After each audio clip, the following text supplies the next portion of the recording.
इस कहानी की शुरुआत में हमें बताया जाता है कि आज से हजारों सालों पहले जब धरती और स्वर्ग को अलग किया गया था, तब दुनिया का सबसे पहला और पावरफुल डीमन प्रीमोर्डियम पैदा हो गया था, जो तीनों लोगों पर राज करना चाहता था। इसीलिए उसने सभी लोगों पर अटैक करना शुरू कर दिया। देवताओं के सैनिकों ने उसे रोकने की बहुत कोशिश की, लेकिन उसका सामना कोई नहीं कर पाया। तो बुद्धा ने अपने एक शिष्य गोल्डन शिकारा को प्रीमोर्डियम को रोकने के लिए भेजा, क्योंकि उसके पास क्यू नाम की बहुत ही पावरफुल एनर्जी थी। शिकारा ने अपनी सारी क्यू एनर्जी का इस्तेमाल करके प्रीमोर्डियम को हमेशा के लिए पृथ्वी के सबसे अंधेरे और ठंडे इलाके में कैद कर दिया था। वहीं फिर हमें परचेंट का सीन दिखाया जाता है, जहां हमें पता चलता है कि यह कहानी सैंडी बाजी को सुना रहा होता है, लेकिन बाजी को इस कहानी पर यकीन नहीं होता। तो सैंडी उसे कहता है कि यह कहानी सच्ची है, क्योंकि प्रीमोर्डियम ने जहाँ भी पैर रखा था वहाँ का सारा जीवन नष्ट हो गया था, और प्रीमोर्डियम किसी भी चीज को दानों में बदल सकता है। फिर वो दोनों अपने मास्टर टैंक के पास जाते हैं, क्योंकि उन्हें लेकर एक पश्चिम की तीर्थ यात्रा पर जाने वाले थे।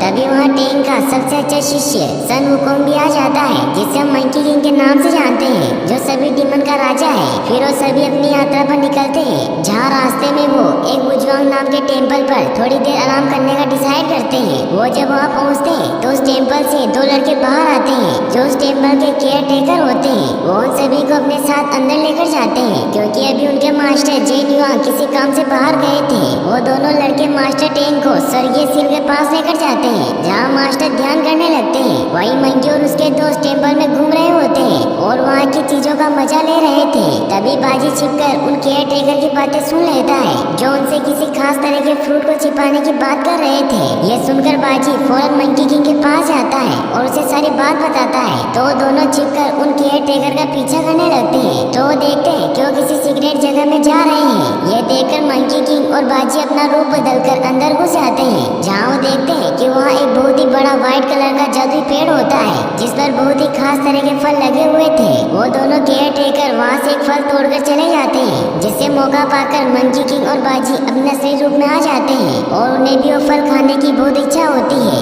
इसलिए मंकी किंग अपनी स्टिक से एक फल को तोड़ लेता है, लेकिन वो फल जमीन पर नीचे जाकर गिर जाता है। बाजी उस फल को पकड़ने जाता है, लेकिन तभी वो फल जमीन में कहीं गायब हो जाता है। बाजी उस फल को ढूंढने की काफी कोशिश करता है, लेकिन उसे कुछ नहीं मिलता। तभी मंकी किंग को वहाँ डीमन एनर्जी का एहसास होता है, इसीलिए अपनी पावर का यूज करके एक क्रिएचर को बाहर निकाल लेता है, और मंकी किंग उस पर बहुत गुस्सा होता है कि तुमने मेरा फल चुरा लिया। तो क्रिएचर उसे बताता है कि मैंने कुछ नहीं किया, बल्कि ये सभी जादुई फल है, जो जमीन पर लगते ही गायब हो जाते हैं, क्योंकि ये फ्रूट्स 10,000 सालों में सिर्फ एक बार उगते हैं, और अगर तुम इन फल को खा लो तो तुम 47,000 सालों तक जीवित रह सकते हो। ये सुनते ही मंकी किंग उस फल को खाने के लिए बहुत उत्सुक हो जाता है, और वो उस क्रिएचर की पूरी बात सुने बगैर ही उस फल को तोड़ने के लिए चला जाता है। फिर हमें दिखाया जाता है कि मंकी किंग उस पेड़ से 3 फल तोड़कर ले आता है, और वो तीनों दोस्त मिलकर एक एक फल खा लेते हैं। लेकिन तभी वो दोनों केयर टेकर उनकी बातें सुन लेते हैं, जिससे उन्हें उन पर शक होता है। इसीलिए वो जादुई पेड़ के पास जाकर वहाँ अपने फ्रूट्स चेक करने लगते हैं। तो वो देखते हैं कि वहाँ 4 फ्रूट्स कम होते हैं। इससे उन्हें बहुत गुस्सा आता है, और वो मंकी किंग और उसके दोस्तों पर चोरी का इल्जाम लगा देते हैं। तभी मास्टर टैंक भी वहाँ आ जाते हैं, जो उन्हें कहते हैं कि यहाँ क्या चल रहा है। तो दोनों केयर टेकर उन्हें कहते हैं कि आप दिखावा मत कीजिए, हम जानते हैं कि आप भी इनके साथ मिले हुए हैं। तो मंकी उन्हें कहता है कि मेरे मास्टर ने कुछ नहीं किया, वो फ्रूट्स मैंने तोड़े थे, इसीलिए अगर तुम्हें पनिश करना है तो मुझे पनिश करो। तो दोनों लड़के मंकी किंग पर अटैक कर देते हैं। मंकी किंग उनसे बचता जाता है। मास्टर टैंक उन दोनों लड़कों से कहते हैं कि मंकी किंग को परेशान मत करो। तो दोनों मास्टर से कहते हैं कि आप बोला बनने का दिखावा मत कीजिए, हम जानते हैं कि आपने भी वो जादुई फल खाया है। तो मंकी किंग को इससे बहुत ज्यादा गुस्सा आने लग जाता है, क्योंकि वो अपने मास्टर की बेइज्जती बर्दाश्त नहीं कर सकता था। इसलिए वो उन दोनों को गुस्से में कहता है कि अब मैं तुम्हारे पेड़ को ही नष्ट कर दूंगा। टैंक उसे शांत करने की कोशिश करते हैं, लेकिन वो दोनों लड़के मंकी किंग का मजाक उड़ाने लगते हैं कि तुम एक मामूली राक्षस हो, जो बुराई के सिवा कुछ नहीं कर सकता। तो मंकी किंग को इससे बहुत गुस्सा आता है, और वो अपनी मैजिकल स्टिक बाहर निकालकर उस पेड़ को डिस्ट्रॉय करने के लिए चला जाता है। वो उस पेड़ के पास जाकर सारे फ्रूट्स को तोड़कर नीचे गिरा देता है, जिससे वो सभी फ्रूट्स नीचे गिरकर गायब हो जाते हैं। केयर टेकर मंकी किंग को रोकने की कोशिश करते हैं, लेकिन वो कुछ नहीं कर पाते। फिर मंकी किंग अपनी स्टिक का साइज बहुत बड़ा करके उस पेड़ को पूरी तरीके से तोड़ देता है। तभी जेन युआंग भी अपने शिष्यों के साथ वहाँ जाते हैं और वो अपने सभी शिष्यों को जादुई पेड़ के चारों तरफ एक कवच बनाने को कहते हैं ताकि उसके अंदर के शैतान को बाहर आने से रोक सके। वो सभी शिष्य मिलकर एक बहुत ही जटिल सुरक्षा कवच बना लेते हैं। तभी मास्टर टेंग जेन युआंग से माफी मांगते हैं कि मेरे शिष्यों से गलती हो गई, लेकिन जेन युआंग उन्हें कहते हैं कि नहीं, इनके किए की सजा जरूर मिलेगी। ये कहकर वो मंकी किंग और उसके दोस्तों पर अटैक कर देते हैं, जिससे उन चारों के बीच फाइट होना स्टार्ट हो जाती है। तभी वो कवच क्रैक होने लगता है और प्रीमोडियम धरती की गहराइयों से बाहर निकल आता है। वो जैसे बाहर निकलता है तो उसकी नजर टेंग पर पड़ती है, जिससे उसे लगता है कि वो गोल्डन शिकारा है, इसलिए वो उसे पकड़कर अपने साथ ले जाता है। वहीं मंकी किंग और जेन युआंग के बीच अभी भी फाइट चल रही होती है और जेन युआंग इस फाइट को रोकने के लिए मंकी किंग और उसके दोस्तों को एक शील्ड में बंद कर देते हैं। मंकी किंग उस शील्ड को तोड़ने की बहुत कोशिश करता है, लेकिन वो उस शील्ड को नहीं तोड़ पाता। जेन युआंग उसे बताते हैं कि तुमने बहुत बड़ा अपराध किया है, क्योंकि ये कोई आम पेड़ नहीं था, बल्कि इसे क्यू ऊर्जा द्वारा बनाया गया था और इसके नीचे बहुत ही खतरनाक शैतान प्रीमोडियम कैद था, लेकिन तुम्हारी गलती की वजह से वो आजाद हो गया। तो मंकी किंग उसे कहता है कि वो सिर्फ एक मॉन्स्टर ही तो है, इसलिए मैं अपने मास्टर को बचाने जा रहा हूँ। तो जेन युआंग उसे कहते हैं कि कहना बहुत ही आसान होता है, लेकिन करना उतना ही मुश्किल, क्योंकि 3 दिन बाद प्रीमोडियम अपने पुराने शक्तिशाली रूप में वापस आ जाएगा और वो तुम्हारे मास्टर को निगल लेगा, क्योंकि तुम्हारे मास्टर टेंग ही गोल्डन शिकारा के 10वें अवतार है।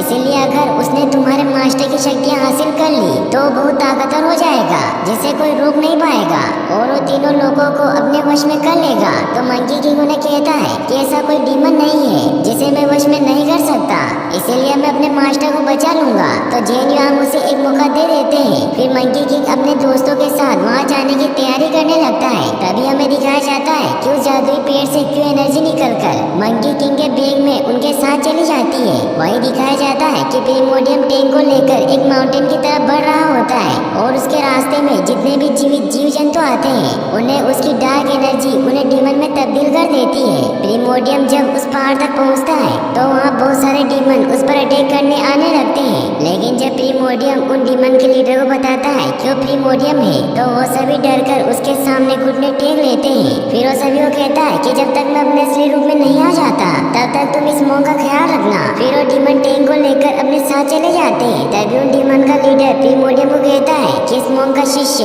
सन वुकोंग बहुत ही शक्तिशाली है, क्योंकि वो सभी डीमन का राजा है जिसने 500 सालों पहले स्वर्ग के मंदिर में आतंक मचाया था। तो प्रीमोडियम उसे कहता है कि मेरे अलावा यहाँ कोई राजा नहीं हो सकता और वो गुस्से में उसे वहाँ से दूर फेंक देता है। वहीं दिखाया जाता है कि मंकी किंग अपने साथियों के साथ आगे बढ़ रहा होता है। वो एक जगह पर आराम करने के लिए रुकते हैं। तभी वहाँ वो क्यू एनर्जी उनके बैग से निकलकर बाहर आ जाती है, जिससे उन सभी को लगता है कि वो एक डीमन है, लेकिन तभी वो क्यू एनर्जी ह्यूमन फॉर्म में चेंज हो जाती है और वो उन्हें बताती है कि मैं कोई डीमन नहीं हूँ, बल्कि मैं वही क्यू एनर्जी हूँ जिसने प्रीमोडियम को पकड़कर उस पेड़ के नीचे सील कर दिया था। लेकिन मंकी किंग को उसकी बातों पर विश्वास नहीं होता, इसीलिए उसे दूर फेंक देता है। फिर वो जमीन से उसी क्रिएचर को दोबारा बाहर निकालता है और उसे पूछता है कि मुझे बताओ कि प्रीमोडियम कहाँ छुपा हुआ है। तो क्रिएचर उसे बताता है कि माउंटेन कोड का इलाका है जो सारी जगहों के बारे में जानता है, इसीलिए उसके टेम्पल से ही तुम्हें प्रीमोडियम के ठिकाने का पता चल सकता है। फिर वो ये भी बताता है कि तुम क्यू एनर्जी की मदद से प्रीमोडियम को मार सकते हो,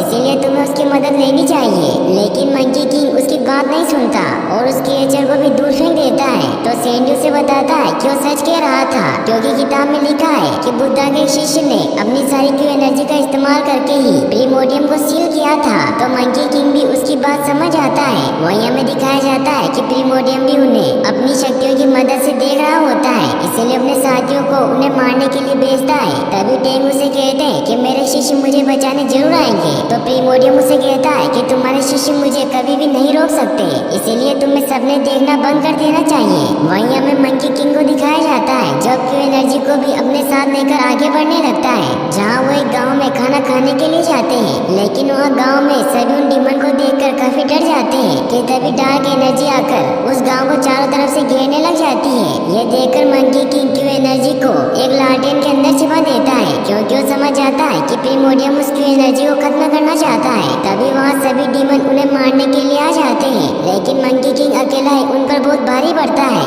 वो एक एक करके सभी को मारने लगता है। ये देखकर वो डीमन उस गांव के लोगों को शैतान बनाने लग जाते हैं, क्योंकि उन्हें पता होता है कि मंकी किंग निर्दोष लोगों पर अटैक नहीं कर सकता, तो मंकी किंग अपनी पावर से उन सभी इंसानों को फ्रीज कर देता है। तभी उन डीमन का लीडर उसकी एनर्जी वाली लालटेन को लेकर वहाँ से भागने लगता है। यह देखकर मंकी किंग उस पर अटैक कर देता है और क्यू एनर्जी को बचा लेता है। लेकिन तभी वहाँ और डीमन भी आ जाते हैं जो उसकी एनर्जी के पीछे पड़ जाते हैं। यह देखकर मंकी किंग पूरे टावर को ही 2 हिस्सों में काट देता है, जिससे वो सभी डीमन उस मीनार के नीचे दब जाते हैं। क्यू एनर्जी को उन मासूम लोगों के लिए बहुत बुरा लगता है जो डीमन बन गए थे। इसे लोग क्यू एनर्जी नीचे आकर अपनी पावर की मदद से उन सभी इंसानों को सही कर देती है। ये देखकर मंकी किंग और उसके दोस्त हैरान रह जाते हैं, लेकिन इससे क्यू एनर्जी बहुत कमजोर हो जाती है। मगर जब वो वापस से फ्रूट्स खाती है तो उसकी एनर्जी वापस आ जाती है। इन सबसे मंकी किंग और उसके दोस्त उसे काफी पसंद करने लगते हैं। वहीं फिर हमें दिखाया जाता है कि उन सभी डीमन का लीडर जब प्रीमोडियम के पास जाकर उन्हें बताता है कि मैं उस क्यू एनर्जी को मारने वाला था, लेकिन तभी मंकी किंग ने मुझे रोक लिया। तो प्रीमोडियम उसे कहता है कि तुम कुछ काम के नहीं हो। ये कहते ही वो उसे खा जाता है और फिर अपने अंदर से डार्क शेडो निकालकर उसे मंकी किंग को खत्म करने के लिए भेजता है। वहीं मंकी किंग अपने साथियों के साथ माउंटेन गोड के इलाके में पहुंच जाता है, लेकिन वहाँ कोई नहीं होता, सिर्फ वहाँ माउंटेन गोड का स्टेचू होता है। तभी वो डार्क शेडो आकर माउंटेन गोड के स्टेचू को अपने वश में कर लेती है, क्योंकि अभी माउंटेन गोड की आत्मा वहाँ नहीं होती, जिससे माउंटेन गोड मंकी किंग पर अटैक करने लगते हैं। वो अपने रकून डॉग से उन तीनों पर अटैक कर देता है। मंकी किंग उस रकून डॉग को मारने की बहुत कोशिश करता है, लेकिन उसे नहीं मार पाता। तो सैंडी अपनी बुक में देखकर बताता है कि इस रकून डॉग को सिर्फ मुंह बांधकर ही मारा जा सकता है। तो मंकी किंग अपने कुछ बाल तोड़कर उस रकून का मुंह बंद कर देता है, जिससे वो सिकुड़कर मर जाता है। फिर मंकी किंग माउंटेन गोड पर अटैक करके उसे बेहोश कर देता है, जिससे उसके अंदर से सभी डार्क एनर्जी बाहर निकल आती है, जो उस पूरे टेम्पल को डिस्ट्रॉय कर देती है। वो क्यू एनर्जी पर भी अटैक करने की कोशिश करती है, लेकिन क्यू एनर्जी अपनी पावर से उस डार्क शेडो को खत्म कर देती है। तभी माउंटेन गोड की आत्मा भी वापस आ जाती है। तो मंकी किंग उससे पूछता है कि प्रीमोडियम कहाँ है। तो माउंटेन किंग उन्हें अपने साथ लेकर जाता है, जहाँ रास्ते में माउंटेन गोड उन्हें बताता है कि प्रीमोडियम सभी राक्षसों की सेना बना रहा है। तो क्यू एनर्जी उसे कहती है कि तुम्हें डरने की कोई जरूरत नहीं है, क्योंकि मैं प्रीमोडियम को सील कर सकती हूँ। तो माउंटेन गोड मंकी किंग को बताता है कि इस क्यू एनर्जी ने ह्यूमन रूप ले लिया है, इसीलिए अगर उसने क्यू एनर्जी का इस्तेमाल किया तो क्यू एनर्जी पूरी तरीके से खत्म हो जाएगी। इसका मतलब ये है कि उसका पुनर्जन्म नहीं होगा। इन सब से वो सभी काफी सैड हो जाते हैं। फिर माउंटेन किंग उन्हें मिलेनियम पर्वत दिखाता है, जहाँ प्रीमोडियम छिपा हुआ था, लेकिन उन्हें कहता है कि मैं आपके साथ नहीं चल सकता। तो मंकी किंग उसे जाने देता है और साथ ही वो उसके रकून डॉग को भी फिर से ठीक कर देता है। माउंटेन गोड इससे बहुत खुश होता है और उसे कहता है कि प्रीमोडियम से जीतना बहुत मुश्किल है, इसलिए मेरी बात मानो और बुद्धा से सहायता मांगो। लेकिन मंकी किंग उसकी बात नहीं सुनता, तो वहाँ से चला जाता है। वहीं हमें दिखाया जाता है कि सभी ताकतवर डीमन मिलेनियम पर्वत पर इकट्ठा होते हैं, क्योंकि अब वो वक्त आ गया था जब प्रीमोडियम अपने असली रूप में आने वाला था, और कुछ ही देर में प्रीमोडियम अपने असली रूप में आ जाता है। वहीं हमें दिखाया जाता है कि मंकी किंग और उसके साथी एक जगह पर आराम करने के लिए रुकते हैं, क्योंकि वो सब नहीं चाहते थे कि क्यू एनर्जी प्रीमोडियम से लड़ते वक्त मारी जाए, इसीलिए उसे वहीं सुलाने की कोशिश करते हैं। लेकिन क्यू एनर्जी को नींद नहीं आ रही थी। वो मंकी किंग से कहती है कि अब तो हम दोस्त बन गए हैं, इसीलिए तुम मेरा नाम रख सकते हो।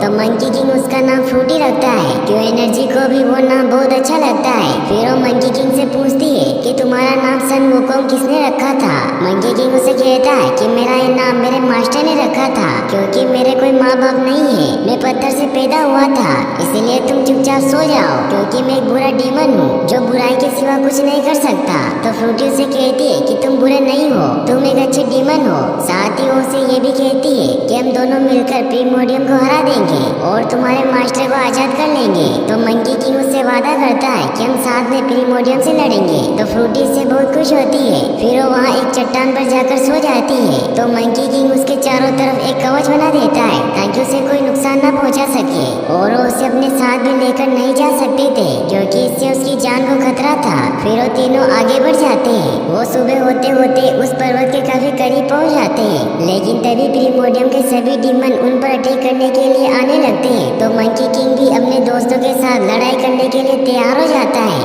वो तीनों सभी डीमन पर भारी पड़ने लगते हैं, क्योंकि बाजी खुद को बहुत बड़े मॉन्स्टर में बदल लेता है और सैंडी अपनी वाटर की शक्तियों से उन पर हमला करने लगता है। उन सभी के बीच बहुत ही एपिक फाइट होती है, लेकिन एक जगह मंकी किंग को सभी डीमन चारों तरफ से घेर लेते हैं। ये देखकर मंकी किंग अपने बालों की मदद से बहुत सारे क्लोन बना लेता है, जो सभी डीमन पर भारी पड़ने लगते हैं। तभी प्रीमोडियम वहाँ आ जाता है और उन डीमन को खुद ही मार देता है, क्योंकि उसे लगता है कि वो सब कमजोर हो गए हैं। मंकी किंग अपनी पूरी पावर से प्रीमोडियम पर अटैक करने लगता है। वो तीनों एक परफेक्ट टीम की तरह प्रीमोडियम पर अटैक करते जाते हैं, जिससे ऐसा लगता है जैसे प्रीमोडियम आसानी से हार जाएगा।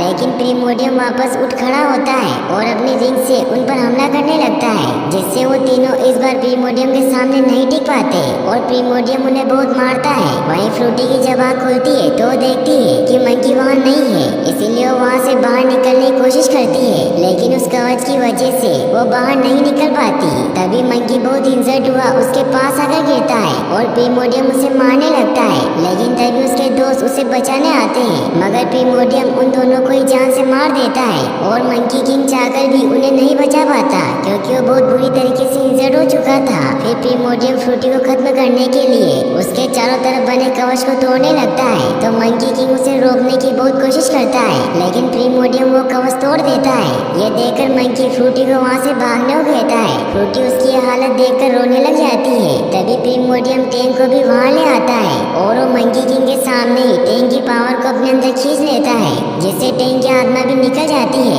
इससे फ्रूटी काफी सैड हो जाती है और वो अपनी पावर मंकी किंग को देने लगती है, लेकिन मंकी किंग पावर लेने से मना कर देता है। तभी प्रीमोडियम फ्रूटी को पकड़ लेता है और वो मंकी किंग से कहता है कि तुम डीमन के राजा बनने के बिल्कुल लायक नहीं हो, इसीलिए अपनी हार मान लो। लेकिन मंकी किंग उसे कहता है कि हार मानने से अच्छा मैं मरना पसंद करूंगा। इससे प्रीमोडियम को और ज्यादा गुस्सा आ जाता है और वो मंकी किंग को बहुत बुरी तरीके से मारने लगता है। ये देखकर फ्रूटी को भी बहुत गुस्सा आ जाता है और वो अपनी पावर से प्रीमोडियम पर अटैक करने लग जाती है और उसे पूरी तरीके से पकड़ लेती है। लेकिन तभी प्रीमोडियम अपनी सारी पावर को एक्टिवेट कर लेता है, क्योंकि अब उसके पास टैंक की भी पावर आ गई थी और वो अपनी सारी पावर से फ्रूटी पर अटैक कर देता है, जिससे फ्रूटी दूर जाकर गिरती है और उसकी सोल निकलकर मंकी किंग के अंदर चली जाती है, जिससे मंकी में फिर से जान आ जाती है और उसका स्टोन हार्ट बहुत तेजी से धड़कने लग जाता है और अब मंकी किंग अपने रुद्र रूप में आ जाता है। फिर उन दोनों में बहुत ही एपिक फाइट स्टार्ट होती है,